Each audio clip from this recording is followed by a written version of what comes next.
My first book of 2015 is a 2-star book. I'm not pleased.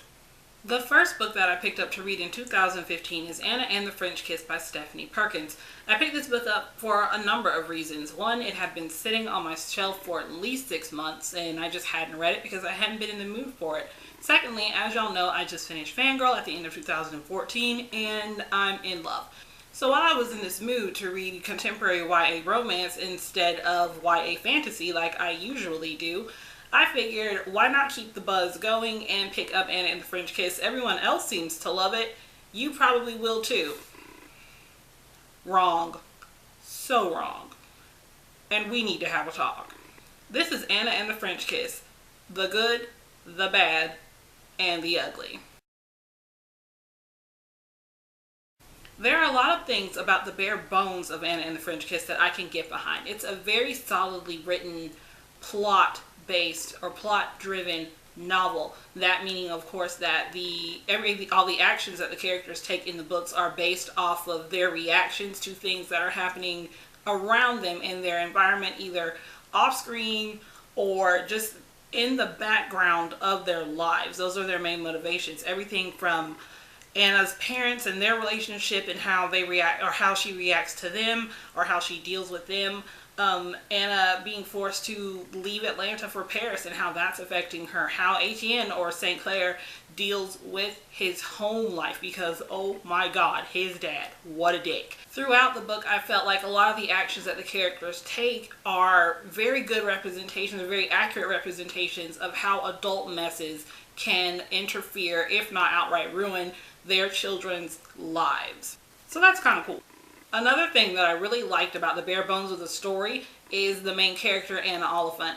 Like, she's basically me at 18 put down on paper if you literally just took like a husk of me and wrote about it. She's Southern, she's from Atlanta, she's gap-toothed, she's left-handed, she hates Kubrick Jr., she has skunk hair. She's literally me at 18. Literally. Also, good for Stephanie Perkins writing a gap-toothed girl being considered attractive. Represent, Anna. Represent. My favorite parts of the book were probably the moments where you got to see Anna and St. Clair interacting one-on-one, when it was just them and no one else was in the room or around them, I guess. When there wasn't anyone really to get in the way of Anna and St. Clair, because the story is really Anna and St. Clair. Seriously, I love them. But only when it's just them. That long weekend over Thanksgiving break, that was perfect. If that had been the entire book, like, I would be so happy. They're just really good when they're alone. Speaking of St. Clair, he's probably or at least in my opinion, the most well-written character in the entire book because he is so consistent across the board. And I don't mean consistent in that he always behaves in the same manner, because one, that's not true, and two, that's just not the point. What I mean by consistent is that his character, or like his general characterization, his motives, his fears, all make sense in the context of his life. St. Clair has been the victim of some serious psychological and emotional abuse at the hands of his father. And when you look back over his motivations, his fears, his general actions, they're all really consistent with having been put through that trauma your entire life. And I'm talking from his need for consistency, his fear of change, the way he clings to the familiar, and the way he hides his depression basically behind a jovial facade until he just literally cannot do it anymore, is all textbook symptoms of being psychologically and emotionally just, I don't want to say unfit, but traumatized. This book was also really nostalgic for me because, like Anna, I studied abroad in Paris when I was a senior in high school. So as she's walking through the streets of Paris and she's going into Shakespeare & Co. and she's stopping at all these little pizza restaurants and going to the cinema and just doing all of the things that there are to do in Paris, like visiting Père Lachaise. Oh my god, I spent an entire day in Père Lachaise with my friends once. That was all really nostalgic to me because I recognize those places. They're all places that I've been, or places that I can easily imagine being a part of her setting as she goes about her new life in Paris. the mean girl in this book. What was her name? Like Amanda something or the other? Yeah. Didn't like her. And I didn't like her not because she's the mean girl, because I fully recognize that you're not supposed to like the mean girl. Like that's the whole point of a mean girl. You're not supposed to like them. I don't like her because I think she's the most unbelievable teenager in this entire book. It's like her motivations are appropriately petty for her to be a mean girl. Like, oh, I think St. Clair is cute and he won't pay attention to me, but he'll pay attention to you, so I automatically don't like you. And your hair is weird, so I'm going to pick on you. Like, her motivations are appropriately petty, but I felt like her insults and her general actions were very, very weak. She walks the walk, so to speak, but does not talk the talk at all. She's pretty much a caricature of the mean girl trope. Like, she's less Regina George, more the evil queen from Once Upon a Time, if anyone still watches that. What is up with Anna's parents and their relationship? Like, they're divorced, and the dad is basically Nicholas Sparks, but he doesn't give his kids or support his children with his millions of dollars that he has from his book sales and his movie deals, I guess. But when he shows up, and I guess I'm assuming he talked this over with Anna's mom, because how the heck else would this book have happened? When he shows up and is like, hey, I think she should go to school for Paris, but I'm not going to pay for literally anything. Anna's mom just said, okay, and went along with it. I don't know how many of y'all have divorced parents, even if they had amicable divorces. I have divorced parents, and I can tell you right now, if my dad showed up and pulled that shit, my mom would punch him in the face. And I would still be going to school in Georgia. There's just like this sickly sweet air of trying too hard and pretending around Anna's parents. And I just don't understand it. Anna's dad really just generally makes no sense to me. I know that he's gone off and he's made all this money and he's kind of sold his soul and has changed from wanting to be the next great Southern writer to just wanting to be published. So he basically turns into Nicholas Sparks, writes a lot of books about people dying of cancer and falling in love and then dying for real. I don't know. I just don't understand him. Like when Anna calls and asks him for more money, and he's put all this effort into getting her into the school so that he can impress his rich friends, but when she calls and asks him for money so that she can live the way at least partially, like the way the rich kids live around her, which are I guess the children of his friends, he's like, no, you need to learn to live within your means. Your means is my means. Like, what do you mean? I don't understand. Also, Anna and St. Clair have a lot of friends that we don't really know jack crap about. Like, I know one of them likes art and one of them plays soccer, but other than that, like, I got nothing. I got nothing. My friend actually explained this to me and told me that the other, two books in this, 2 books, it's a trilogy. The other 2 books in this series tie together and you learn more about at least some of the friends through the other parts of the trilogy. So I guess I can excuse that, but I was so confused. I was so confused.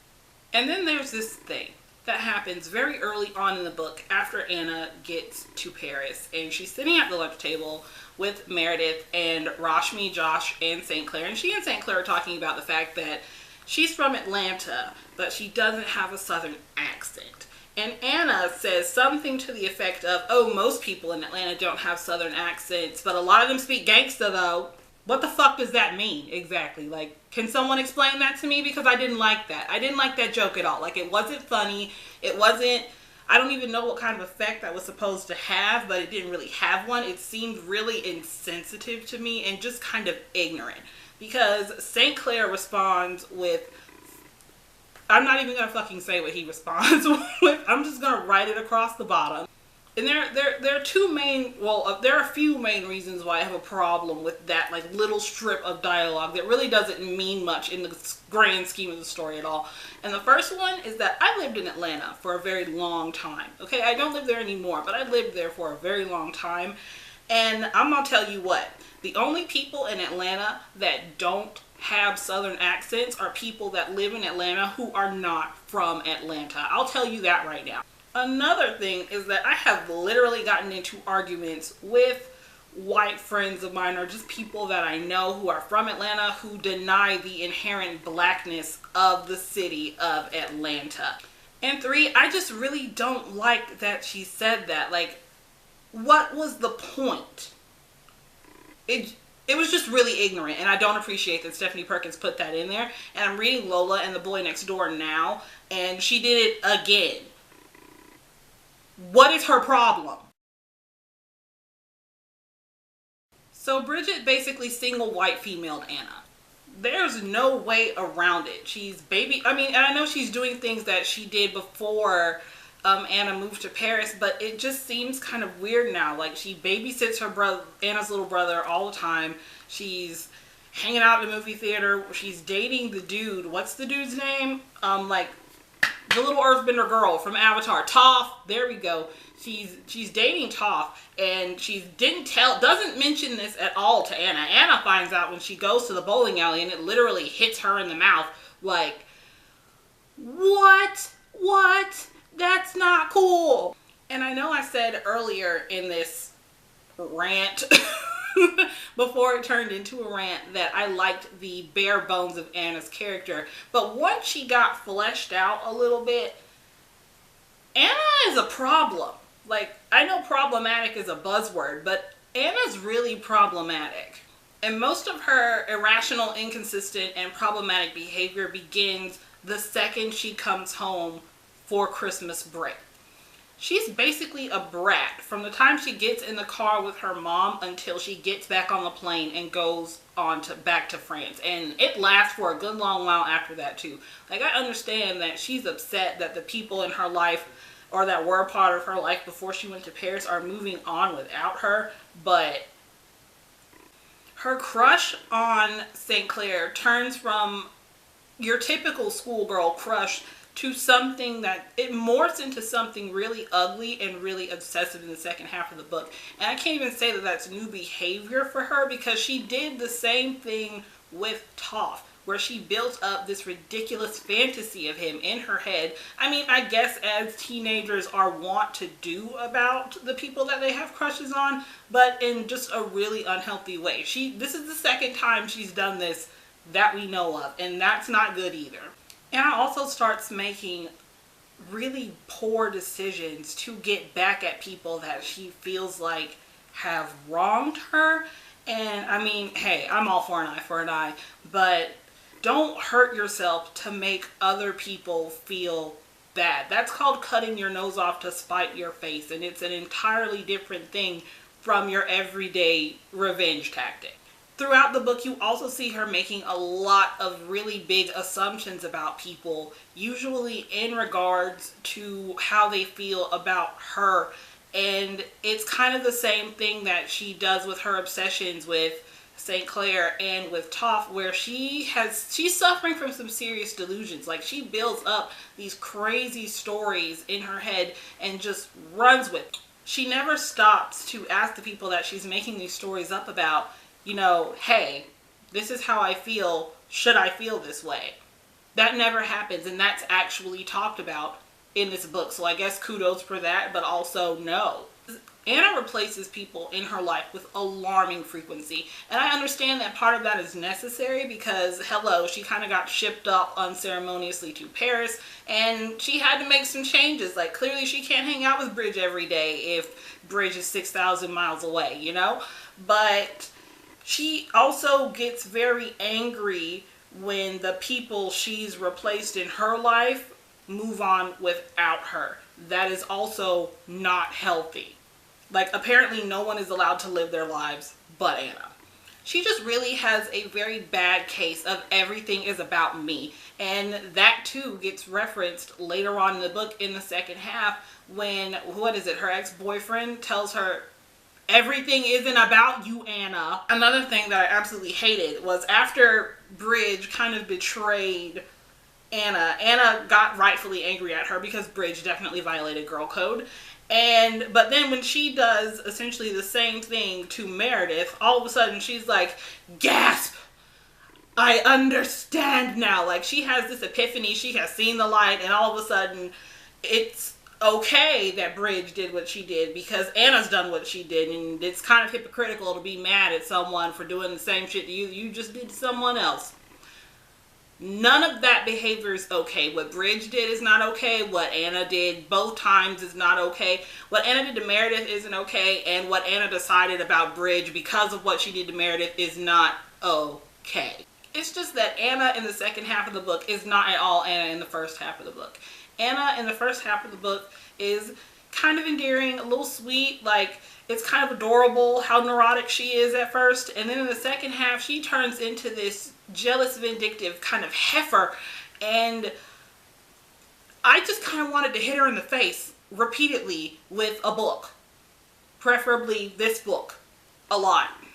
What bothers me about this book and about other books like this, which is to say books basically marketed to impressionable teenage girls, is that they take the Anna character, which is a slightly neurotic, vaguely anxious girl that's very relatable on the surface, and they use that slight neuroses and vague anxiety to excuse all of her bad, unhealthy, and just generally unacceptable behavior, and that's just not okay with me. I just feel like something happened halfway through writing this book to Stephanie Perkins, and she got this wild hair and just tore off on it, and the book suffered because of it. Honestly, it did. Because the second half of this book is not, to me, what the first half of this book was leading up to. Not at all. That's me and Anna and the French Kiss. I honestly can't foster these views on anyone else. Clearly I'm in the minority here because it has like a 4.02 rating on Goodreads. I don't even know how that happened, but hey, it takes all types of people to make up the world. You guys let me know down in the box if you agree with me, if you disagree with me, if you don't know what to think.